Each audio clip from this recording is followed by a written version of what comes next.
ராமேஸ்வரத்தில் இருந்து முதல் பயணமாக மதுரைக்கு ரயில் புறப்பட்டுச் சென்றது. பயணிகளிடையே மகிழ்ச்சியை ஏற்படுத்தியுள்ளது. புதிதாக கட்டப்பட்ட பாம்பன் ரயில் பாலத்தை பிரதமர் நரேந்திர மோடி ஞாயிற்றுக்கிழமை என்று திறந்து வைத்தார். இதைத் தொடர்ந்து ரயில் சேவையையும் தொடங்கி வைத்தார். திங்கட்கிழமை என்று பாம்பன் புதிய பாலத்தில் செல்லும் முதல் ரயிலாக காலை 11:40 மணிக்கு மதுரை பயணிகள் ரயில் தனது பயணத்தை தொடங்கியது.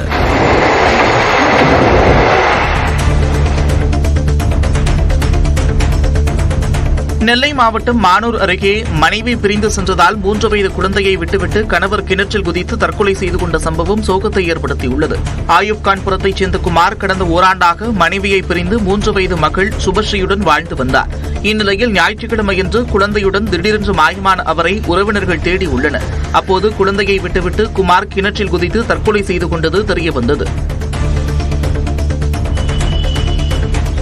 வேலூர் மாவட்டம் குடியாத்தம் வட்டார வளர்ச்சி அலுவலகத்தில் 30,000 ரூபாய் லஞ்சம் வாங்கிய உதவி பொறியாளர் கைது செய்யப்பட்டார். குடியாத்தம் திமுக ஒன்றிய இளைஞரணி அமைப்பாளரான லிங்கேஸ்வரனுக்கு சாலை பணிகளுக்கான காசோலையை வழங்குவதற்காக ஊராட்சி உதவி பொறியாளர் நிர்மல்குமார் லஞ்சம் கேட்டுள்ளார். இதுகுறித்து லஞ்ச ஒழிப்புத்துறையில் புகார் அளித்த லிங்கேஸ்வரன் அதிகாரிகளின் அறிவுரைப்படி ரசாயனம் தடவிய ரூபாய் நோட்டுகளை கொடுத்துள்ளார். அதனை பெற்ற நிர்மல்குமார் கையும் களவுமாக கைது செய்யப்பட்டார். நாகை அருகே நடுக்கடலில் வலையில் அகப்பட்டு தவித்த ஆமையை மீனவர்கள் விடுவித்தனர். வேதாரண்யத்தை அடுத்த கோடியக்கரையில் இருந்து மீன்பிடிக்க கடலுக்கு சென்ற மீனவர்கள் துண்டான மீன்பிடி வலையில் ஆலிவ் ரெட்லி ஆமை அகப்பட்டு மீள முடியாமல் போராடி கொண்டிருந்ததை கண்டனர். படகை அருகே செலுத்தி வலையை அறுத்து ஆமையை விடுவித்தனர்.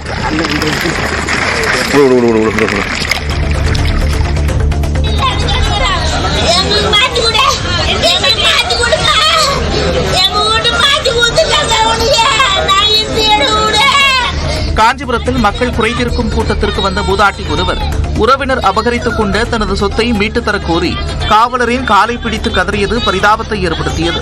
பெரும்பாக்கம் காலனியைச் சேர்ந்த முத்தம்மாள் தனது சொத்தில் உறவினர் வெங்கடேசன் மாற்றம் செய்திருப்பதாக குற்றம் சாட்டியுள்ளார். அவரை சமாதானம் செய்த காவலர்கள் சமூக நலத்துறை வட்டாட்சியரிடம் அழைத்து சென்றனர். சேலம் எடப்பாடியில் சூறாவளி காற்றுடன் பெய்த கனமழையால் சுமார் 2000 வாழை மரங்கள் நிலத்தில் சாய்ந்து சேதமடைந்தன. இரவு மழையின் போது பலத்த காற்று வீசியதால் வீரப்பம்பாளையத்தில் பயிரிடப்பட்டிருந்த 2000 வாழை மரங்கள் அடியோடு சாய்ந்து முற்றிலும் சேதமானது.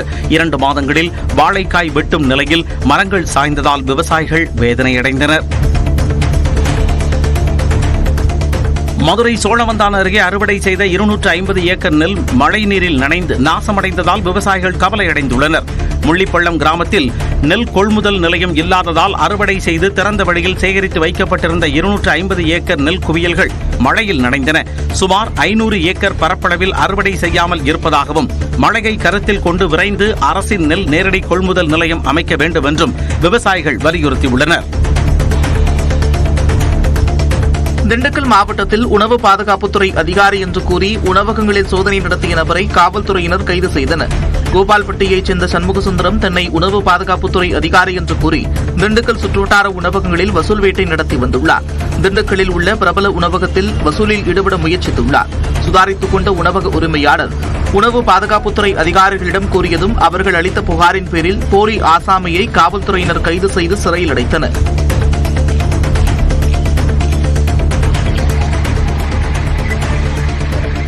நீலகிரி மாவட்டம் முதுமலை அருகே சுற்றித் திரிந்த கரடி வாகனங்கள் வருவதைக் கண்டு சாலையை கடக்க முடியாமல் தத்தளித்தது. மசனகுடியிலிருந்து முதுமலை செல்லக்கூடிய சாலையின் ஓரத்தில் கரடி ஒன்று சுற்றித் திரிந்தது. அப்போது இருபுறங்களிலும் வாகனங்கள் வந்ததால் அந்த கரடி சாலையை கடந்து செல்ல முடியாமல் திணறியது. இதனை கண்ட மக்கள் வாகனங்களை நிறுத்தி புகைப்படங்கள் வீடியோ எடுத்தபோது கரடி வேகமாக ஓடி வனப்பகுதிக்குள் சென்று மறைந்தது.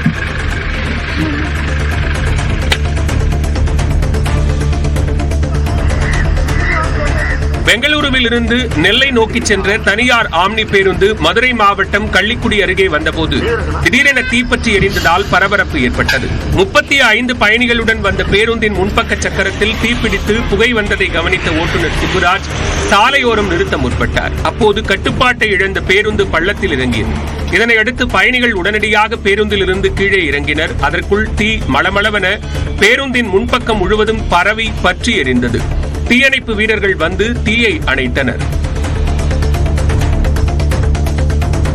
காஞ்சிபுரம் சுந்தராம்பிகை உடனுரை கச்சபேஸ்வரர் கோவில் தெப்போற்சவம் தாயார் குளத்தில் வெகு விமர்சையாக நடைபெற்றது. 3 நாட்கள் நடைபெறும் பங்குனி உற்சவத்தில் மின்விளக்குகளால் அலங்கரிக்கப்பட்ட தேரில் சுந்தராம்பிகையுடன் கச்சபேஸ்வரர் எழுந்தருளினார். தெப்போற்சவத்தை காண ஏராளமான பக்தர்கள் குவிந்தனர். உத்தரப்பிரதேச மாநிலம் லக்னோவில் வெஜ் பிரியாணி ஆர்டர் செய்த பெண்ணுக்கு சிக்கன் பிரியாணி டெலிவரி செய்யப்பட்ட நிலையில் ஹோட்டல் ஊழியரை போலீசார் கைது செய்தனர். கிரேட்டர் நொய்டாவைச் சேர்ந்த பெண் ஒருவர் ஆன்லைன் உணவு டெலிவரி செயலி மூலமாக வெஜ் பிரியாணியை ஆர்டர் செய்துள்ளார். உணவு டெலிவரி ஆனதும் அதனை சாப்பிட்டுள்ளார். அதில் சிக்கன் பீஸ் இருந்ததைக் கண்டு அதிர்ச்சி அடைந்தார். இதுகுறித்து விசாரணை நடத்திய போலீசார் உணவை பேக் செய்த ஹோட்டல் ஊழியரை கைது செய்தனர்.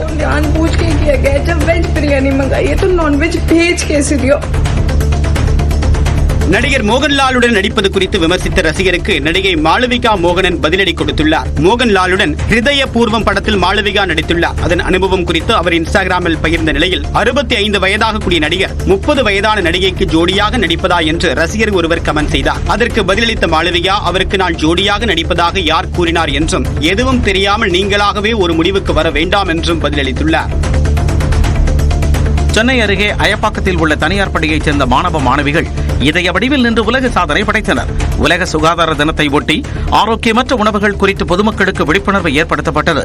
சிவப்பு நிற ஆடை அணிந்து 1350 மாணவ மாணவிகள் இதய வடிவத்தில் நின்று இன்டர்நேஷனல் பிரைட் வால் ரெக்கார்ட் உலக சாதனை புத்தகத்தில் இடம் பிடித்தனர்.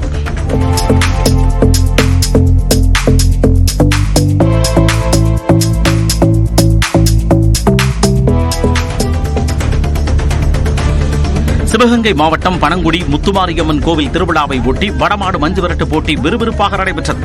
மைதானத்தின் நடுவே கட்டப்பட்ட காளை சுற்றுக்கு 9 வீரர்கள் வீதம் என 18 காளைகளை அடக்க 162 மாடுபிடி வீரர்கள் களமிறங்கி போட்டா போட்டியிட்டனர். சுற்றுவட்டார கிராம மக்கள் கூடி போட்டியை ஆரவாரத்தோடு கண்டு மகிழ்ந்தனர். காளையும் சிறந்த காளை, வீரர்களும் சிறப்பான வீரர்கள். பெருமை சேர்த்திடவா, ஏட்டுப்பட்டிக்கு பெருமை சேர்த்திடவா, வாழ்ல ஒரு ஆளு காளையா காளையா. அதிமுக ஆட்சியில் அடிக்கல் நாட்டப்பட்ட உதகை அரசு மருத்துவக் கல்லூரி மருத்துவமனை திறக்கப்பட்டதை அதிமுகவினர் பொதுமக்களுக்கு இனிப்பு வழங்கி கொண்டாடினர். உதகை அரசு மருத்துவக் கல்லூரி மருத்துவமனையை முதலமைச்சர் மு க ஸ்டாலின் திறந்து வைத்தார். 2020 ஆண்டில் அதிமுக ஆட்சியின் போது அடிக்கல் நாட்டப்பட்டதை நினைவுபடுத்தும் வகையில் அதிமுகவினர் கொண்டாட்டத்தில் ஈடுபட்டனர். 2 ஆண்டுகளில் முடிய வேண்டிய பணிகள் காலதாமதமாக நடைபெற்றதாக அதிமுகவினர் குற்றம் சாட்டினர். விருதுநகர் மாவட்டம் ராஜபாளையம் அருகே சென்ற அரசு பேருந்து சாலையோர கால்வாயில் இறங்கியதால் பயணிகள் அதிர்ச்சியடைந்தனர்.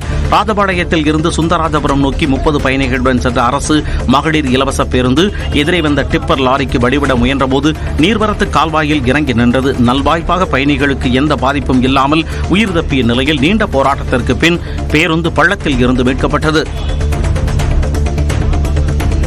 ஈரோடு மாவட்டம் கொல்லம்பாளையம் அருகே காலி இடத்தில் இருந்த 2 கண்ணாடி விரியன் பாம்புகள் பாதுகாப்பாக பிடிக்கப்பட்டன. காலி இடத்தில் பாம்புகள் இருப்பதை பார்த்த மக்கள் தீயணைப்பு துறையினருக்கு தகவல் அளித்தனர். அதன் பேரில் வந்த வீரர்கள் 1 மணி நேரத்திற்கு மேலாக போராடி கொடிய விஷமுடைய 2 பாம்புகளை பிடித்து வனத்துறையினரிடம் ஒப்படைத்தனர்.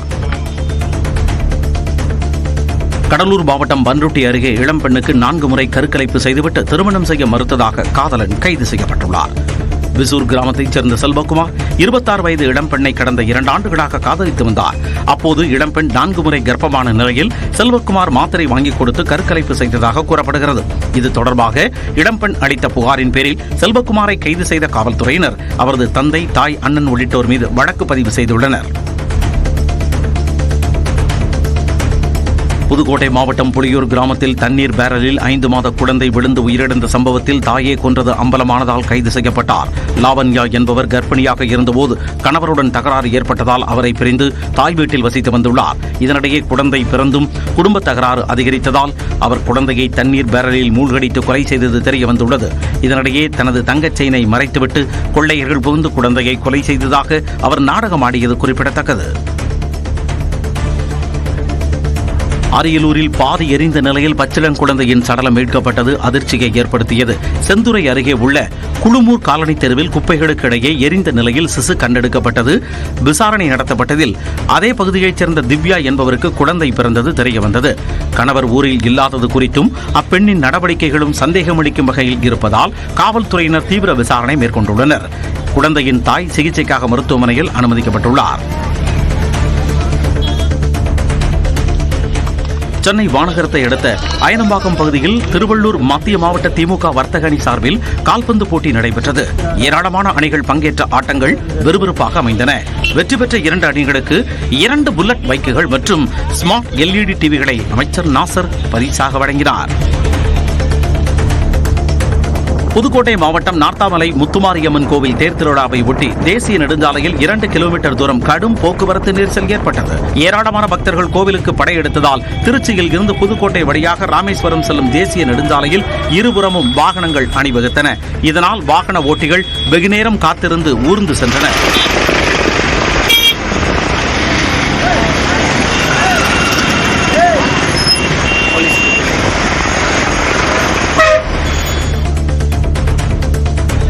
ஆவடியை அடுத்த பட்டாபுராமில் நடைபெற்ற பகுஜன் சமாஜ் கட்சியின் 2வது மாநில செயற்குழு கூட்டத்திற்கு மாநில பொறுப்பாளரும் மறைந்த ஆம்ஸ்டாங்கின் மனைவியான பொற்கொடிக்கு அழைப்பு விடுக்கப்படவில்லை என குற்றச்சாட்டு எழுந்துள்ளது.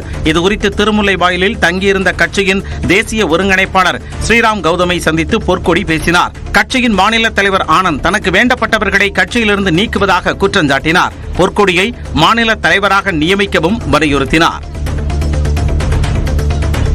ஆரன் கண்டிகையில் உள்ள தேவாலயத்திற்கு பங்கு தந்தையை நியமிக்க வலியுறுத்தி காஞ்சிபுரம் ஆட்சியர் அலுவலகத்தை கிறிஸ்தவர்கள் முற்றுகையிட்டனர். 1839ஆம் ஆண்டு கட்டப்பட்ட அமலோற்பவ அன்னை ஆலயத்தில் கடந்த 27 ஆண்டுகளாக பங்கு தந்தை இல்லாததால் பிரார்த்தனை நடத்தப்படாமல் உள்ளது. இது தொடர்பாக மக்கள் நீதிமன்றத்தை நாடிய போதிலும் செங்கல்பட்டு மறைமாவட்ட நிர்வாகம் இதுவரை பிரார்த்தனை நடத்த நடவடிக்கை எடுக்கவில்லை என்று கூறப்படுகிறது. இதனை கண்டித்து மக்கள் ஆட்சியர் அலுவலகத்தை முற்றுகையிட்டனர்.